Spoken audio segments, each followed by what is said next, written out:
역대급 수비전 끝에 반격에 1승에 성공한 밀워키 벅스.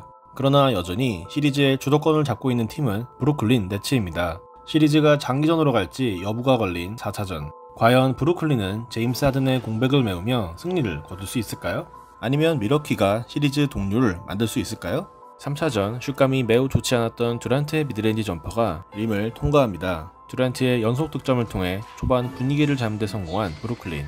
물론 작전 타임 이후 전열을 정비한 밀워키는 반격을 시작했고 아테토쿤보의 3점슛 그리고 터커의 속공 득점을 통해 동점을 만들었습니다. 브룩 로페즈 대신 투입된 바비 포르티스의 에너지 넘치는 수비도 분명 인상적이었죠.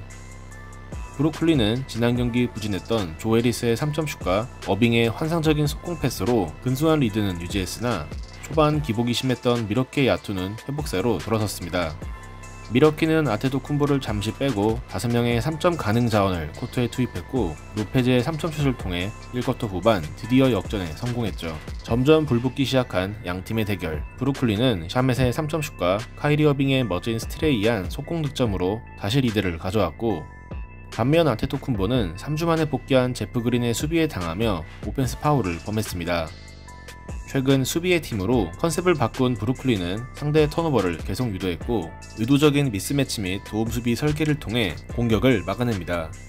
또한 공격에서는 카이리 어빙의 깔끔한 3점슛, 제프 그린의 스크린을 이용한 마이크 제임스의 3점슛까지 보태며 간격을 벌려나갔죠. 분위기 전환이 절실했던 밀워키, 크리스 미들턴의 4점 플레이는 그 계기를 만들어줬고 듀란트 저격수로 투입된 PJ 터커가 공격에서 제 역할을 하기 시작합니다. 우리가 잠시 잊고 있던 코너 3점에 달인 터커는 같은 자리에서 연속 3점을 터뜨렸고 밀워키는 아테토쿤보 특유의 위력적인 돌파 후 덩크까지 나오며 역전에 성공합니다. 브루클린의 작전 타임 신청이 너무 늦었을까요? 이미 흐름을 탄 밀워키는 공격에서 어려움을 겪던 할리데이의 3점슛, 듀란트의 턴오버를 통해 만든 속공 기회를 아테토쿤보가 득점으로 연결시켰습니다. 완전히 바뀐 경기 분위기. 오픈코트의 최강자가 분위기를 주도하자 홈팬들은 열광하기 시작했고 밀워키는 어느새 6점 차의 리드를 잡게 됩니다. 그리고 리드를 뺏긴 브루클린에게 찾아온 대형 악재. 카이리 어빙이 득점 후 착지 과정에서 아테토쿤보의 발을 밟으며 부상을 입습니다. 고의 여부는 알 수 없으나 개인적으로 이 장면은 플래그런트 파울이 불렸어야 한다고 봅니다. 보통 NBA에서 고의가 아니라도 착지 지점을 침범할 시 플래그런트 파울을 주기 때문입니다. 발목 부상을 당한 어빙은 고통을 호소했고 다행히 엑스레이 음성 판정을 받았지만 오늘 경기에서는 빠지게 되었습니다. 계속 결장 중인 하든에 이어 어빙까지 빠지자 브루클린의 분위기는 뒤숭숭해졌고 듀란트도 오늘 웬만하면 파울을 불지 않는 심판들의 성향에 멘탈이 흔들린 듯 2쿼터 단 1개의 야투만 성공시키며 에이스다운 모습을 보여주지 못했습니다. 3점슛 11개를 터뜨리며 외곽 대결에서 우위를 점한 밀워키의 리드로 전반이 끝납니다. 핵심 전력 2명이 빠지면서 듀란트의 어깨가 더욱 무거워진 상황. 경기 분위기가 너무 과열된 걸까요? 3쿼터 초반 그리핀의 과도한 스크린에 터커가 부상을 당할 뻔한 장면이 나옵니다. 브루클린은 지공 상황에서는 도움 수비를 통해 쿤보를 봉쇄했지만 속공 상황에서 그를 막기란 역부족이었습니다. 사실 후반전 브루클린의 문제점은 수비가 아닌 공격이었습니다. 브루클린의 공격은 전적으로 듀란트에게 의존할 수밖에 없었고 플레이메이커의 부재는 드러나기 시작했습니다. 공격의 부진은 그나마 브루클린을 지탱하던 수비 붕괴로 이어졌고 아테토쿤보의 커팅 덩크로 밀워키는 10점 차의 리드를 가져갑니다. 여전히 파울콜은 듀란트에게 그다지 호의적인 편이 아니었고 리그 페이스 2위 팀이었던 밀워키는 자신들의 장점을 살리고 있었죠. 한편 속공 상황에서 조 해리스의 팔꿈치에 눈 두덩이 쪽을 맞은 팻 코너튼. 이 장면도 파울이 불렸어야 하지 않나요? 다시 재개된 경기. 할리데이는 자신의 사이즈 우위를 활용하며 득점을 이어갔고 마이크 제임스는 어이없는 턴오버를 범하고 맙니다. 답답했던 브루클린의 공격과는 달리 밀워키는 아테토쿤보의 활약이 이어졌죠. 그나마 쿼터 후반 듀란트의 야투가 조금씩 살아나기 시작했지만 경기 내내 좀처럼 파울을 불지 않는 심판진에 불만이 있던 듀란트는 쿼터 중반 돌파에 이은 슬램덩크로 분노를 표출하기도 했습니다.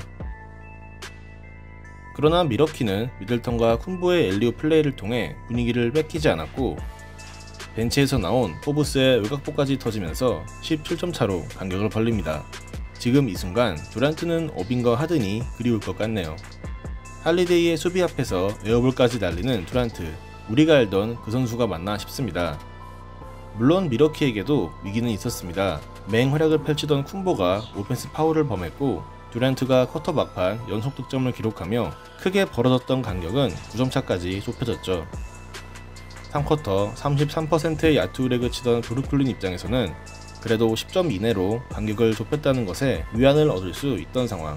그러나 미들턴이 마지막 공격에서 3점 슛을 터뜨리며 미러키는 다시 달아나는 데 성공합니다. 3쿼터 단 한 개의 3점도 성공시키지 못한 브루클린의 빈공과 비교되는 장면이네요. 4쿼터 어떻게든 분위기 반전이 필요한 브루클린. 브루스 브라운의 득점이 나오며 브루클린은 간신히 추격의 흐름을 유지합니다. 하지만 미러키는 역시 동부 3위의 저력이 있는 팀.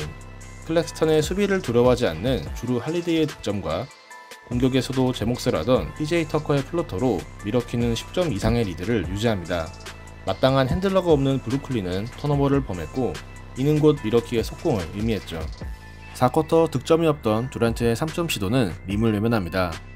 터커의 터프한 수비가 있었지만 파울은 서운되지 않았고 미러키는 미들턴의 미드레인지 점퍼를 통해 상대의 추격 흐름을 완전히 끊어버립니다. 남은 시간은 많았지만 오늘 브루클린의 경기력을 감안하면 간격이 너무 벌어진 상황. 설상가상 브루클린은 작전 타임 직후 어이없는 턴오버를 범했고 할리데이의 3점 슛은 브루클린의 마지막 희망을 꺾어버리기 충분했습니다. 브루클린의 간헐적인 추격은 계속되었지만 내쉬 감독은 오늘 경기력을 감안했는지 그 판단을 고민하고 있었고 자비가 없던 미들턴은 미드레인지 점퍼를 성공시켰습니다. 결국 브루클린은 사실상 패배를 인정하며 주전 선수들을 모두 교체했습니다. 만약 하든이 있었다면 경기 결과가 달라졌을까요? 미러키는 아테토쿤보의 엘리웁 덩크를 통해 승리를 자축했고 종료 3분 전 주전들을 모두 빼며 경기를 마무리 짓습니다. 듀란트는 팀의 무기력한 패배를 지켜봐야 했고 4차전을 잡아낸 미러키는 시리즈 전적을 2대2로 만드는 데 성공했습니다. 오늘의 베스트는 야니스 아테토쿤보입니다. 그는 경기 내내 꾸준한 활약을 통해 34득점 11리바를 기록, 팀 승리를 이끌었습니다. 오늘의 워스트는 38분을 뛰는 동안 단 8득점에 그친 조에리스입니다. 한편 듀란트에 대한 거친 수비로 효과를 본 미러키. 듀란트는 28득점을 기록하긴 했으나 효율성에서 분명 좋지 못했죠. 그러나 수비와 별개로 듀란트에 대한 지나친 하드콜은 브루클린 입장에서 아쉬운 대목이었습니다. 또한 현지에서도 논란이 되고 있는 아테토쿤보의 파울 장면. 어쩌면 이 장면은 시리즈의 향방을 좌우할 수 있는 중요한 순간이 될지도 모릅니다. 하든과 어빙이 모두 없는 상황, 우승 후보 브루클린의 위기는 현재 진행형입니다. 시청해주셔서 감사합니다.